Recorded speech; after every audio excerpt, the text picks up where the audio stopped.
Великий просветитель, издатель, общественный деятель, писатель Исмаил Гаспринский внес большой вклад в развитие крымско-татарского народа, и память о нем хранится по сей день. В столице Республики Крым при поддержке Государственного комитета по делам межнациональных отношений и депортированных граждан был организован ряд памятных мероприятий, посвященных 166-летию годовщины со дня рождения великого сына крымско-татарского народа. Все подробности расскажет наш корреспондент Алимия Кайбулаева. С самого утра в Симферополе к памятнику выдающегося крымско-татарского мыслителя Исмаила Гаспринского пришли писатели, общественные деятели, политики и деятели культуры. Еще с 2002 года стало традицией собираться на этом месте в день его рождения и вспоминать великого просветителя, говорить о его деятельности и заслугах. Мероприятие началось с дуа. Молитву прочел имам Симферопольского района Раим Гафаров.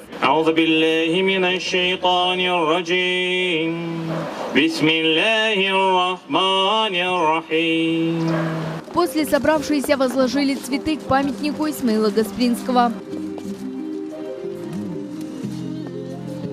В каждом выступлении гости отмечали уникальность и непревзойденный талант Исмаила Гаспринского. Он выдающийся мыслитель, педагог, общественный деятель, писатель, публицист, великий просветитель, который дал второе дыхание истории и духовной культуре не только крымских татар, но и всего тюрко-мусульманского мира. Его идеи существенно изменили облик мусульманского интеллектуализма на всей территории Российской империи. Крымские татары 23 года пытались найти достойное место в семье украинского народа, но этого не получилось. И только после возвращения в состав Российской Федерации крымские татары потихоньку нащупывают тот правильный путь, о котором говорил Исмаил Гаспринский. Данного выдающегося деятеля крымских татар нужно популяризировать, нужно изучать в школах, в институтах, придавать ему особое значение в средствах массовой информации, потому что все идеи,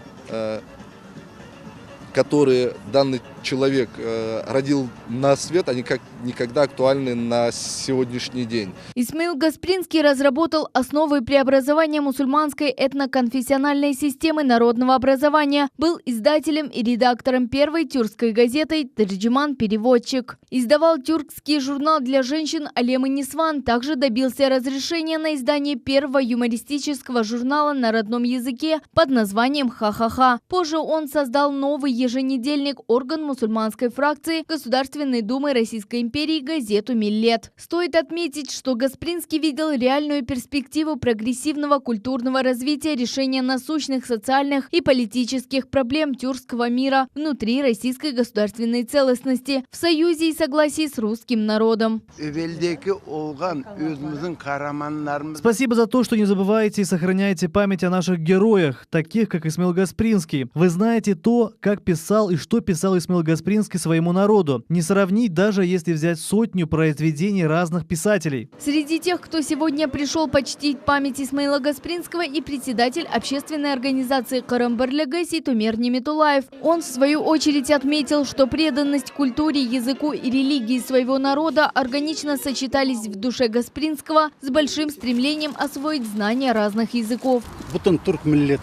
Для всего тюркского народа, для всех мусульман он издал газету «Терджиман». Таким образом, он обучал крымских татар русскому языку, а русских – крымско-татарскому. Ведь до войны многие народы, населяющие Крым, также говорили на крымско-татарском. Об этом рассказывали мои родители, бабушки. И я надеюсь, сегодня мы вернемся к тем временам. После памятное мероприятие продолжилось в Крымско-татарской библиотеке имени Гаспринского. Здесь провели традиционные литературные чтения. Гостям рассказали о жизни и творческой деятельности великого просветителя. Заместитель министра культуры Республики Крым Исмет Заатов отметил, деятельность Исмаила Гаспринского посодействовала исчезновению черной полосы в жизни крымско-татарского народа. По моему мнению, Исмаил Гаспринский сумел достичь все свои цели. Издавались газеты, различные сборники. Он также работал над тем, чтобы объединить наш народ, и добивался дружеских отношений между различными национальностями. И это у него получилось. Кроме того, в библиотеке представили библиографический указатель «Терджиман 1883 год» и рассказали, что на страницах газеты можно было найти самые разнообразные материалы. В том числе уделялось внимание и вопросам экологии. У Гаспринского столько всего интересного, потому что этот человек не только вот занимался одной газетой или там какими-то другими очень узкими темами, да, человек занимался всем. Вот даже сегодня у нас был очень интересный доклад, который подготовила наша библиотека. На страницах газеты «Терджиман» очень много уделяется экологии. Это была проблема и в его время, и в наше время. Поэтому мы проводим вот такой вот параллель, и вот сегодня мы об этом рассказываем. Своей просветительской деятельностью, проходившей под лозунгом «Единство в языке, мыслях, делах», Исмаил Гаспринский внес большой вклад в дело сближения тюркских народов и развития их национальной культуры и политического самосознания. Алимия Кайбулаева, Ибраим Ганиев, телеканал «Миллет».